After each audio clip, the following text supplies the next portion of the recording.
नमस्कार साथियों, कैसे हैं आप सभी। आशा करता हूं सभी अच्छे होंगे। अभी जैसे कि राजस्थान में अपने संगणक भर्ती प्रक्रिया अधीन है, इसके साथ ही सांख्यिकी विषय और सांख्यिकी विभाग की ही एक भर्ती सांख्यिकी अधिकारी गजटेड पोस्ट है। अभी विज्ञापन आया है, तो उस पर मैंने पहला वीडियो जो बनाया था आपको ये बता दिया कि क्या उसमें मतलब योग्यताएं हैं, पात्रता, कितनी पोस्टें हैं, उसके अलावा एग्ज़ाम कब तक पॉसिबल है। अब मैं इस पे आपको कंटिन्यू 3-4 वीडियो देने वाला हूँ, जिसमें क्योंकि मैं खुद सांख्यिकी अधिकारी रहा हूँ, तो मैं आपको 3-4 चीज़ें इसमें बताने वाला हूँ कि नंबर 1, किस प्रकार से इस परीक्षा की हम तैयारी करें। सिलेबस इसका थोड़ा सा वाइड है, लेंथी है, बड़ा है, तो उसको हम कैसे कवर करें। पूरे सिलेबस को कवर करने के लिए कौन कौन सी किताबें हमें पढ़नी पड़ेगी। तो इन्हीं टॉपिक पे मैं आपको सिलेक्शन के लिए 3-4 वीडियो आपको देने वाला हूँ। यदि आप वो वीडियो देखते हैं तो आपको काफ़ी मदद मिल जाएगी। तो आज शुरुआत करते हैं हम इस वीडियो की एक अच्छे से कोट और एक अच्छे से शेर के साथ, ताकि आप लोग जो कंपटीशन एग्ज़ाम की तैयारी कर रहे हो उन्हें थोड़ा सा मोटिवेशन मिले।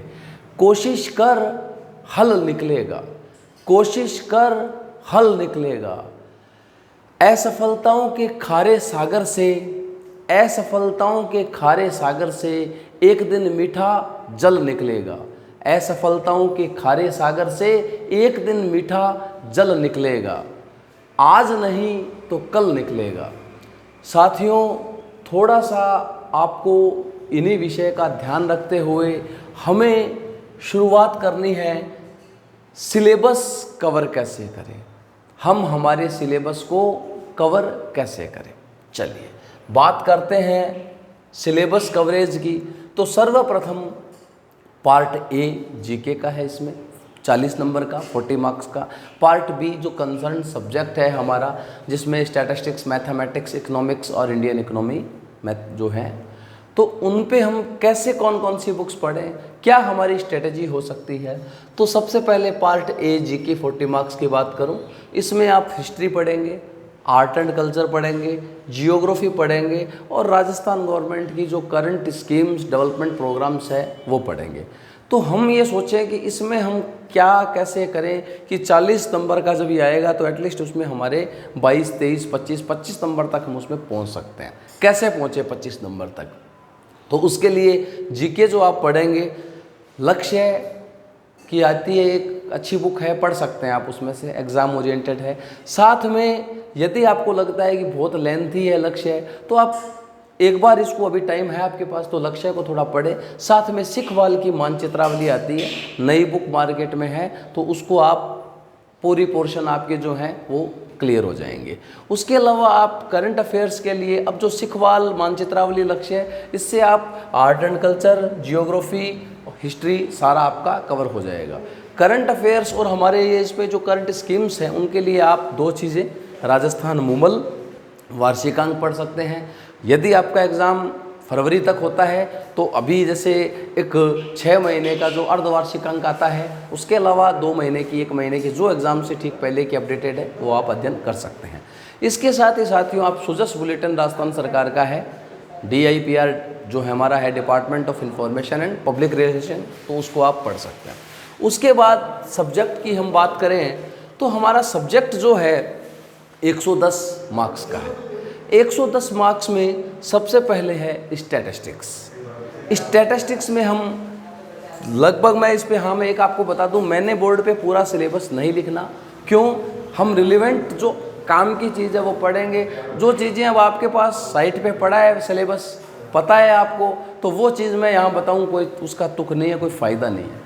तो हाँ, इतना मैं ज़रूर आग्रह करूँगा आपसे कि आप जब वीडियो देखें उसके बाद सिलेबस को देखें, फिर इससे ये चीज़ इंटरलिंक करें कि कैसे हम क्या कर सकते हैं। स्टैटिस्टिक्स पोर्शन जो हमारा है, जिसमें आप देखेंगे कलेक्शन ऑफ डेटा है, प्रेजेंटेशन ऑफ डेटा है, उसके अलावा सेंट्रल टेंडेंसी, डिस्पर्सन जो हमारे अपकिरण है, केंद्रीय प्रवृत्ति, सूचकांक, प्रतीपगमन, काल श्रेणी, सहसंबंध गुणांक, हाइपोथेसिस जो है परिकल्पना की जांच, प्रोबेबिलिटी जो है हमारी संभाविता, प्रोबेबिलिटी का distribution, sampling distribution, theoretical distribution, जो हमारे छोटे पैमाने के टेस्ट हैं, बड़े पैमाने के टेस्ट है, स्मॉल टेस्ट, लार्ज टेस्ट, ये सारा कवरेज आपको, वाइटल स्टैटिस्टिक्स हो गई, भारत में सांख्यिकी के संस्थान हो गए, ये सब मिलेगा स्टैटिस्टिक्स का पोर्शन कहाँ?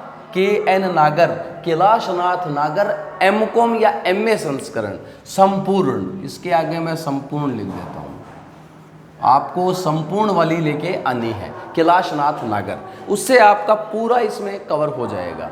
लेकिन स्टैटिस्टिक्स के कुछ पोर्शन है जो इसमें कवर नहीं होंगे, नागर में भी कवर नहीं होंगे, पूरी स्टैटिस्टिक्स एक जगह नहीं मिलने वाली।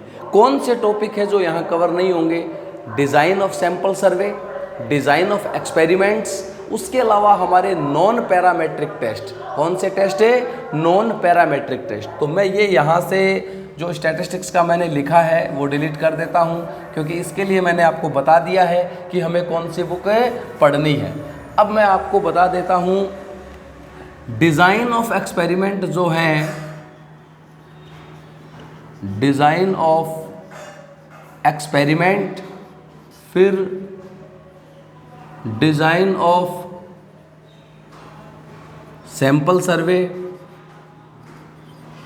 उसके अलावा non parametric test, non parametric test. Non parametric test जो है, जिनमें काई स्क्वायर टेस्ट, होटलिंग टेस्ट, इस प्रकार के अलग अलग जो हमारे टेस्ट हैं वो हमें किस में नहीं मिलेंगे? नागर में नहीं मिलेंगे। इन चीज़ों के लिए हमें पढ़ना है रिसर्च मैथडोलॉजी, बिकॉज ये हमारे, जब हम PhD करते हैं या रिसर्च करते हैं किसी विषय का, उसमें ये टेस्ट हाइपोथेसिस वगैरह के लिए काम में लेते हैं।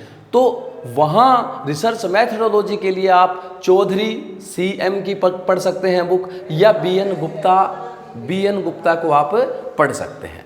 ये रिसर्च मैथडोलॉजी हो गया। स्टैटिस्टिक्स पोर्शन हो गया पार्ट बी में। अब हम स्टैटिस्टिक्स पोर्शन के बाद बात करेंगे इकोनॉमिक्स की, क्योंकि ये एक मेजर टॉपिक है। जितना वेटेज आपका स्टैटिस्टिक्स रखता है स्टैटिस्टिकल ऑफिसर के एग्ज़ाम में, उतना ही वेटेज हमारी इकोनॉमिक्स रखती है।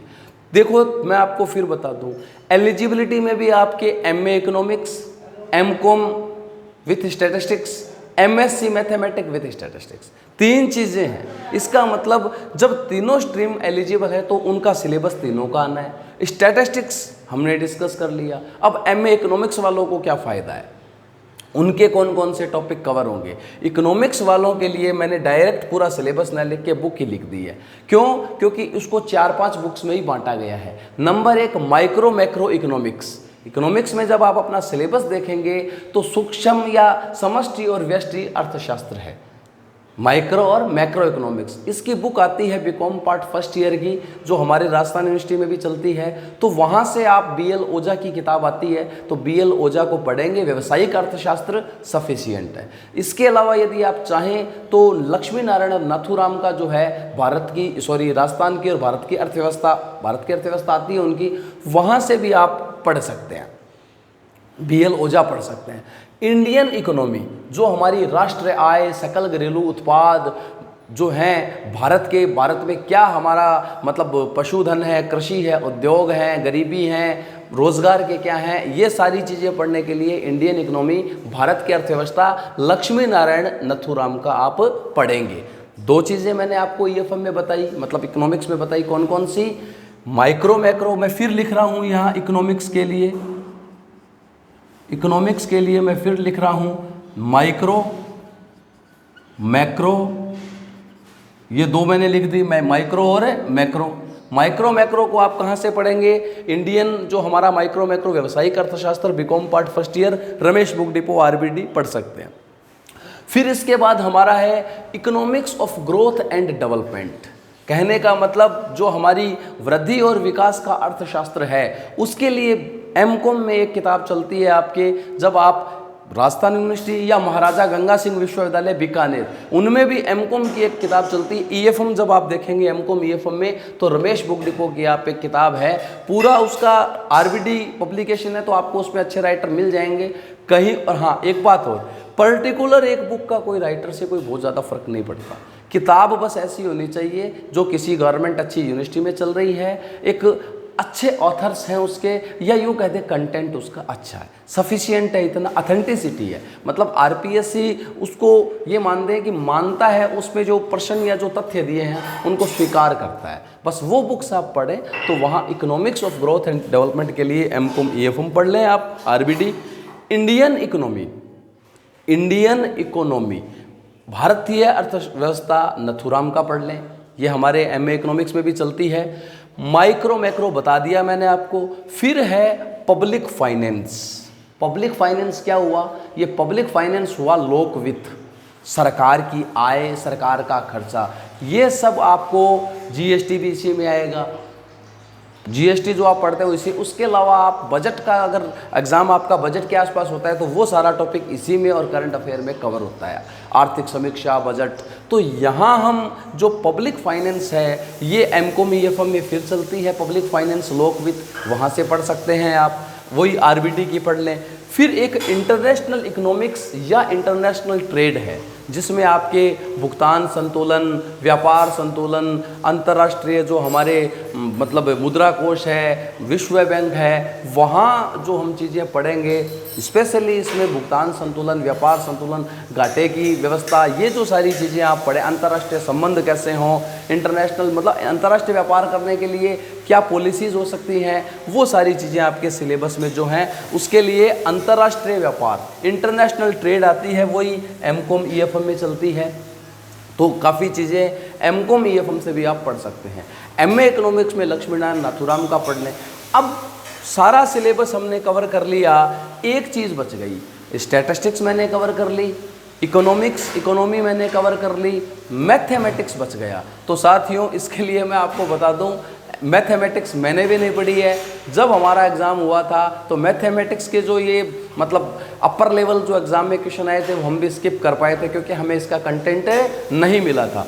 फिर भी मैं आपकी हेल्प के लिए इतना आपको सजेस्ट कर देता हूँ, क्योंकि मैंने नहीं पढ़ी तो मैं नहीं बता सकता कि भाई मैथ में आपको कहाँ से पढ़ना। इतना सजेशन है कि आप मैथमेटिक्स के जो भी इसमें हैं, मैथमेटिक्स जो भी है, मैथ जो आपकी है सिलेबस में, वो फिर कह रहा हूँ 10वीं तक की नहीं है, संगणक में तो वही है, छोटी वाली मैथ है। यहाँ मैथमेटिक्स है ग्रेजुएशन और पोस्ट ग्रेजुएशन लेवल की, अवकलन समाकलन से संबंधित और जो भी है वो आपको कहाँ से पढ़नी है। एमएससी मैथमेटिक्स या बीएससी मैथमेटिक्स में जो अच्छी बुक्स हैं राजस्थान यूनिवर्सिटीज़ की, वहाँ से आप पढ़ सकते हैं मैथमेटिक्स को।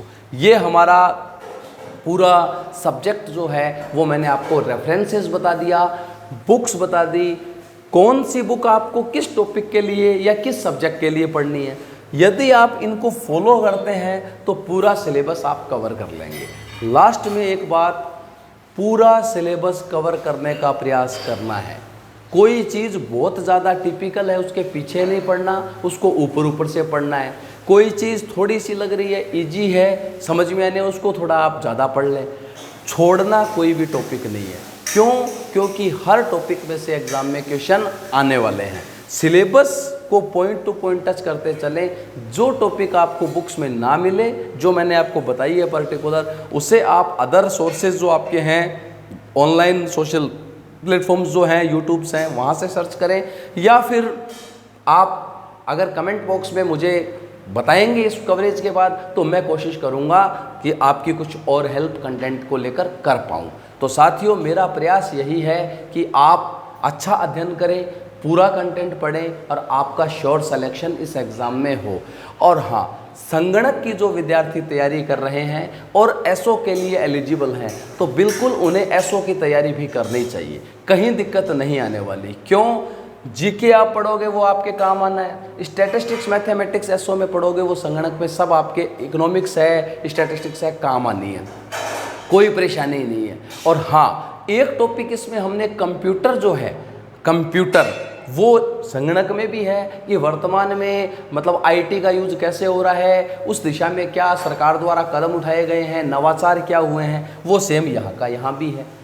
कंप्यूटर का जो बेसिक है तो वो आपको दोनों जगह संगणक में भी है और एसओ में भी। उसके लिए आप एक कंप्यूटर बेसिक नॉलेज की अच्छी बुक्स पढ़ सकते हैं। तो मैंने आपको पूरा अपना बता दिया कहाँ से क्या पढ़ना। नेक्स्ट वीडियो आपके लिए लेकर आऊँगा ये तो था बुक्स कौन सी पढ़ें। फिर मेरी क्या स्ट्रेटेजी रही थी, एक आपको वीडियो बताऊंगा। मैं जब सेलेक्ट हुआ था तो मैंने कहाँ से क्या मटेरियल पढ़ा और पढ़ने का मेरा प्रॉपर तरीका क्या था।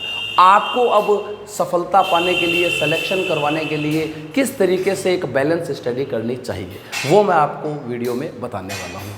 तो धन्यवाद साथियों, कमेंट बॉक्स में ज़रूर बताएं, हमारे इस वीडियो पे अपनी राय प्रकट करें, कैसा लगा आपको आज का हमारा ये वीडियो। तो मिलते हैं नेक्स्ट वीडियो में, तब तक के लिए इजाज़त दीजिए। धन्यवाद साथियों, वंदे मातरम।